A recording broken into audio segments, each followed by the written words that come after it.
Yo guys, balik lagi dengan Billy di sini dan kali ini kita akan membandingkan OS dari Tecnopova 5 yaitu HiOS 13 dengan OS dari Redmi 10 saya ya, yang ini masih MIUI 13 guys.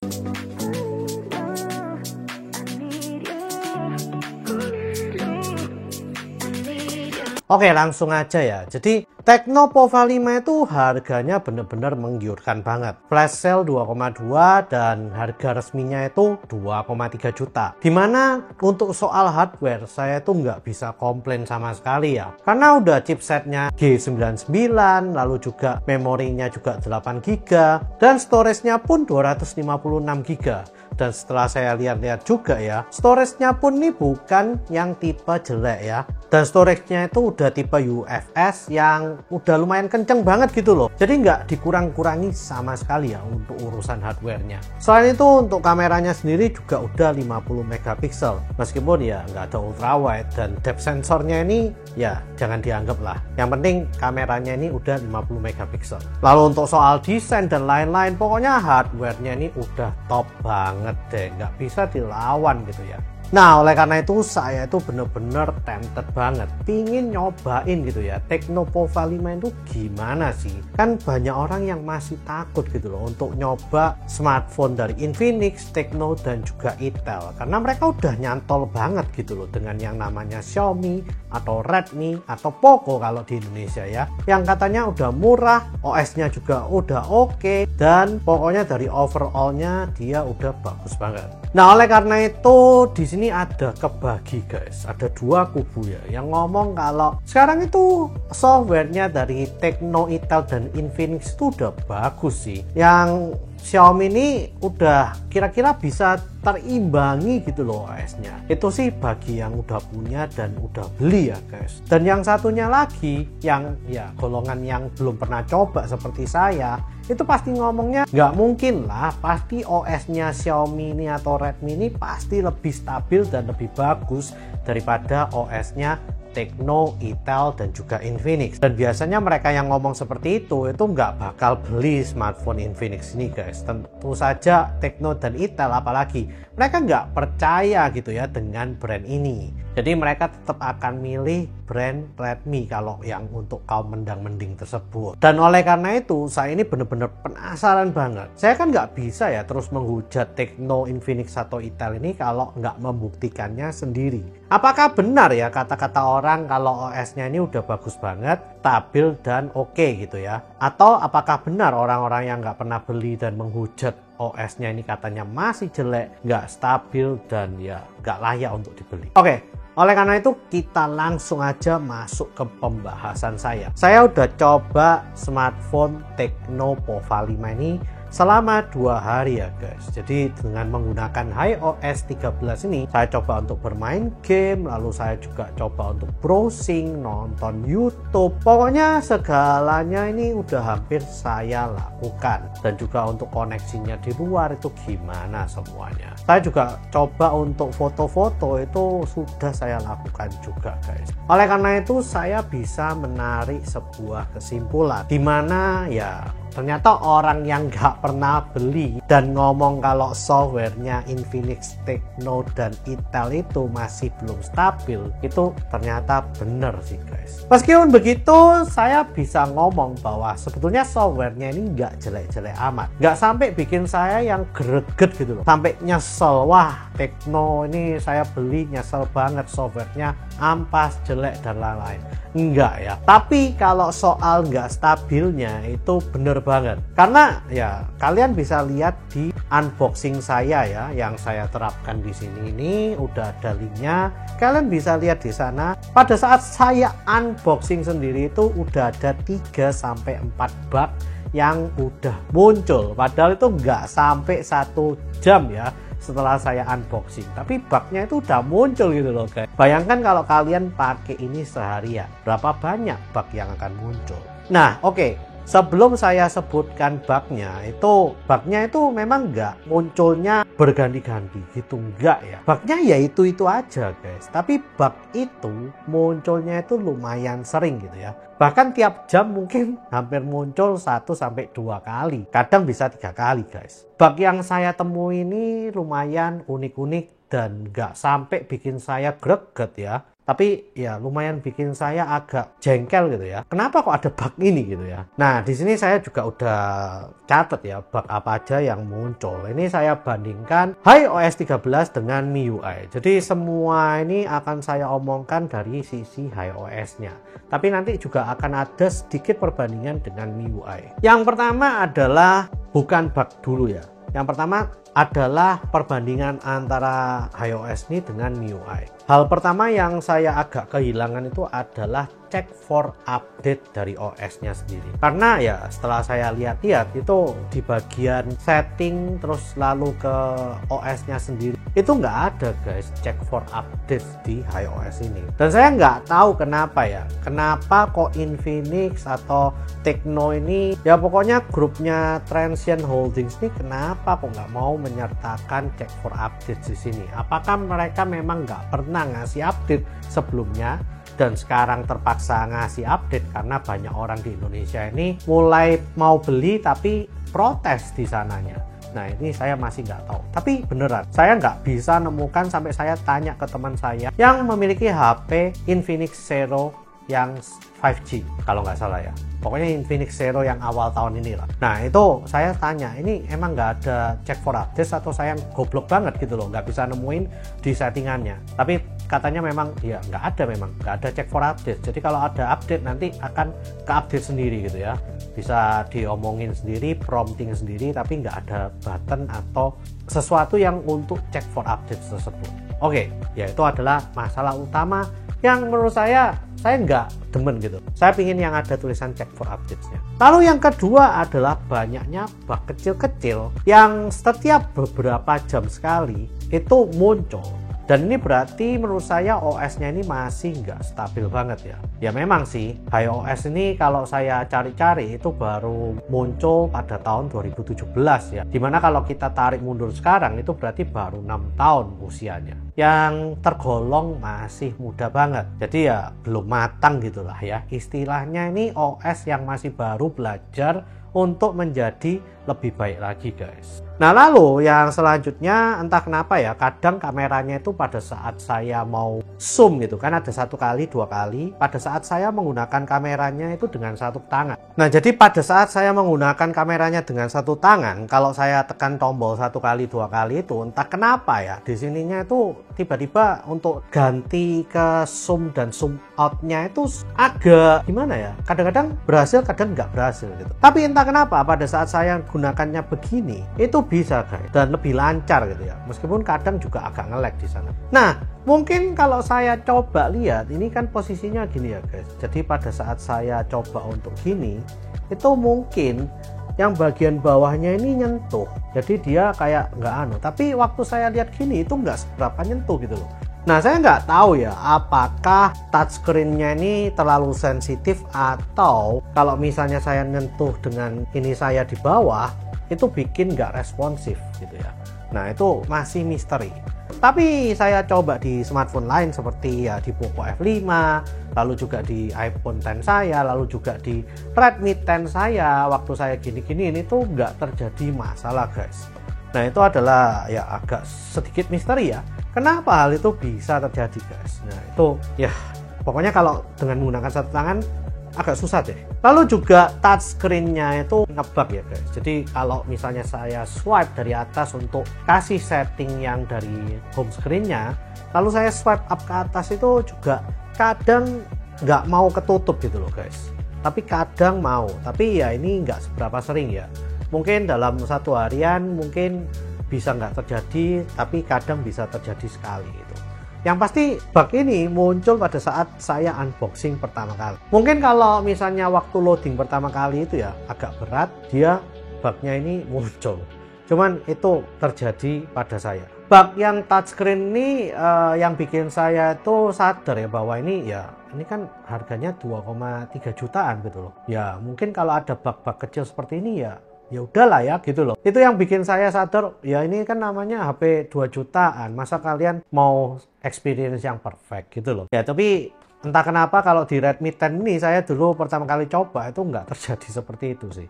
Nah lalu juga ada bug UI yang menempel pada home screen-nya. Nah bug UI ini biasanya itu untuk kalau misalnya floating Windows itu ya, saya misalnya untuk di kanan dan di kiri itu ada sedikit UI-nya gitu. Nah entah kenapa bug UI ini sering menempel, padahal saya nggak sering untuk memakai floating Windows tersebut. Dan saya juga udah capture ya, kalau misalnya bug yang UI ini terjadi itu gimana, kalian bisa lihat capture-nya di sini. Nah lalu untuk melihat settingnya itu yang bagian battery usage itu menurut saya juga nggak selengkap seperti di MIUI. Lalu juga untuk storage-nya, usage-nya itu juga nggak selengkap di MIUI. Kalau di MIUI kan semuanya bisa interaktif ya guys. Jadi kalau ditekan ini, oh ini apps, ini apa, ini apa.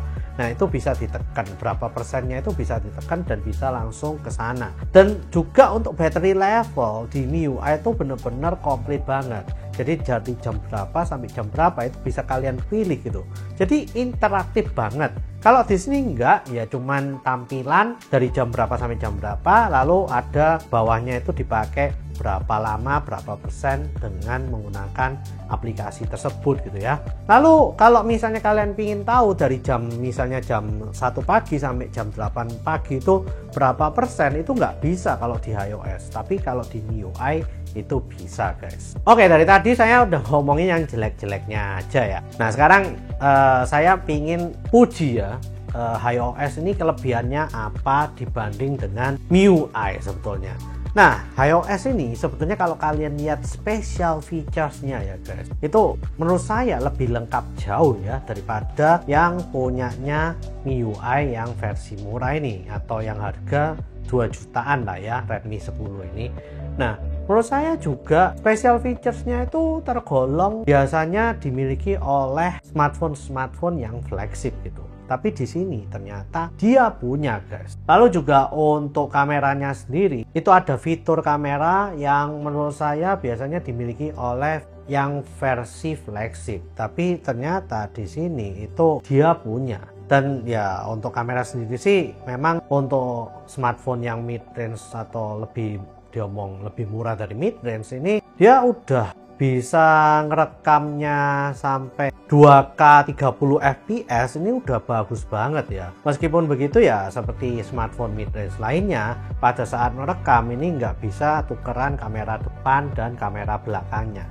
Jadi ya menurut saya hal ini adalah hal yang wajar banget. Tapi untuk sisi kameranya sendiri, untuk fiturnya ini jauh lebih lengkap daripada smartphone dengan harga di kelasnya ini sih guys. Nah lalu gimana kalau gitu? Kesimpulan saya atas iOS ini kalau dibandingkan dengan MIUI, tentunya dua-duanya ini sama-sama murah ya guys. Oke, yang pasti kalau misalnya saya bahas dari segi softwarenya aja, ya softwarenya dari iOS ini sebetulnya menurut saya masih nggak stabil banget. Dalam waktu beberapa jam saja itu bug yang muncul itu udah sering banget guys. Kalau MIUI ini kan bugnya biasanya kalau nggak crash dia nge-lag, tapi nge-lag juga jarang ya. Tapi bug yang kecil-kecil tuh nggak terlalu annoying dan ya 1 minggu mungkin beberapa kali aja gitu ya. Tapi kalau di iOS yang ada di Tecnopova 5 ini, bugnya itu udah pasti tiap beberapa jam sekali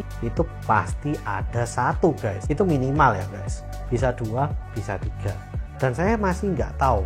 Memang bugnya masih itu aja, tapi saya nggak tahu kenapa hal ini bisa terjadi.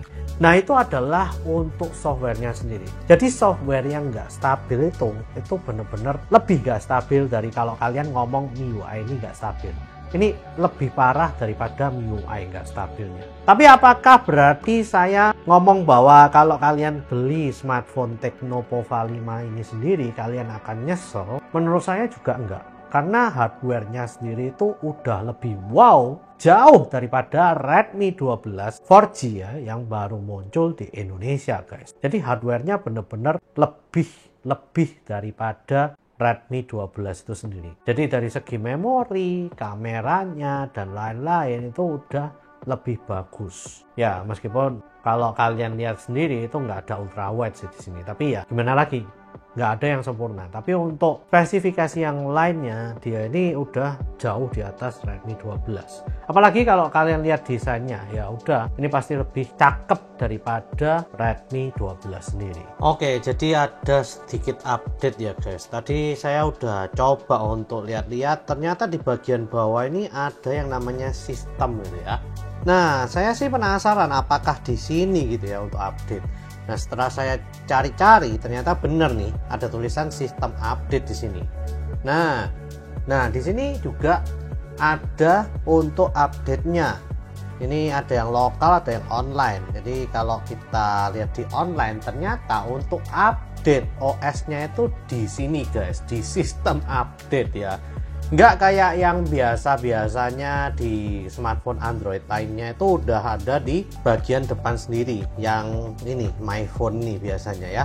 Biasanya mereka taruhnya di sini gitu loh. Nah entah kenapa iOS ini ditaruhnya di sistem. Ya mana tahu gitu loh ya. Orang awam yang nggak tahu ya pasti mereka nggak akan ngerti gitu loh. Ya tapi ternyata ada dan kalian harus cari-cari sendiri guys. Nah lalu saran saya apa buat kalian yang ingin nyoba HP Infinix, Tecno, dan Itel, kira-kira saran saya gimana? Oke, jadi saran saya kalau kalian bukan orang yang perfeksionis dalam hal software atau OS, ya menurut saya kalian nyoba HP Infinix, Itel, atau Tecno itu nggak jadi masalah guys. Karena ya kalian kalau pergunakannya untuk menjalankan aplikasi, selama ini saya nggak pernah ada error untuk menjalankan aplikasi game dan aplikasi lainnya ya. Nah, yang bikin kesel adalah kalau kalian nggak tahanan ya orangnya. Jadi kalau misalnya kalian ingin menjalankan sesuatu, tapi ternyata terkena bug yang kecil-kecil yang mengganggu sekitar beberapa detik dari waktu yang dibutuhkan. Jadi misalnya kalian ingin buka sesuatu, terus habis itu pengen ganti settingan sesuatu, tapi ternyata hasilnya itu nggak secepat yang kalian bayangkan seperti biasa ya. Nah itu ya menurut saya jangan beli smartphone Tecno, Infinix, dan juga Itel. Karena ya itu bugnya itu banyak guys. Bug kecil-kecil seperti ini yang mengganggu kerjaan kalian sehari-hari ini pasti ada kalau di smartphone Tecno Pova 5 ini. Nah tapi buat kalian yang hanya lihat performa, lalu juga bisa untuk gaming yang lebih, itu menurut saya Tecno Pova 5 ini adalah smartphone yang cocok untuk kalian dari segi harga dan dari segi hardware-nya. Jadi kesimpulannya kalau misalnya kalian nggak merasa risih dengan software-nya, menurut saya ya udah nekat aja beli. Tapi kalau kalian masih takut softwarenya ini bakalan banyak errornya, terus apakah update-nya ini sering atau enggak, fix bug-nya ini sering atau enggak. Nah, kalau kalian masih mengalami ketakutan di sana, ya jangan beli yang Tecno Pova 5 ini guys. Mending beli yang Redmi 12. Itu udah terjamin, udah pasti bug-nya lebih sedikit, dan juga kalau misalnya ada bug pun itu pasti lebih sering diupdate gitu ya guys. Bahkan ya Redmi 10 saya ini itu ternyata udah beli sejak tahun 2021. Ini yang bukan yang versi 2022 ya, ini versi 2021. Bahkan barusan ini ya ternyata ada untuk update ke MIUI 14. Jadi ya udah 3 tahunan tapi masih dapat update, which is menurut saya worth banget gitu loh untuk dipakai dengan jangka waktu yang lebih panjang. Ya mungkin itu aja lah pendapat saya tentang iOS ini kalau dibandingkan dengan MIUI. Ini adalah review jujur saya yang menurut saya juga mungkin bagi kalian yang ingin coba smartphone dari Infinix, Tecno, dan juga Itel ini mungkin kalian bisa berpikir 2 kali. Kalau kalian nggak ada masalah dengan softwarenya ya go on with it karena hardwarenya udah top-topan banget. Tapi kalau kalian masih takut kalau ada bug kecil-kecil yang mengganggu, ya udah kalian stick on with Xiaomi aja, karena MIUI itu menurut saya udah pengalamannya lebih jauh, udah lebih matang, lebih stabil daripada iOS ini guys. Please share, like, dan subscribe jika kalian suka dengan video kali ini. Komen jika kalian ingin bertanya-tanya tentang iOS dibanding dengan MIUI ini lebih jauh ya. Jadi feel free lah. See you guys di video selanjutnya. Ya sebetulnya nggak sampai deal breaker banget sih, tapi buat kalian yang tiba-tiba mau swipe up untuk nutup settingan ke atas tapi nggak jalan-jalan, ya itu cukup annoying juga. Apalagi kalau kalian orangnya nggak sabaran gitu ya, pasti bikin naik darah.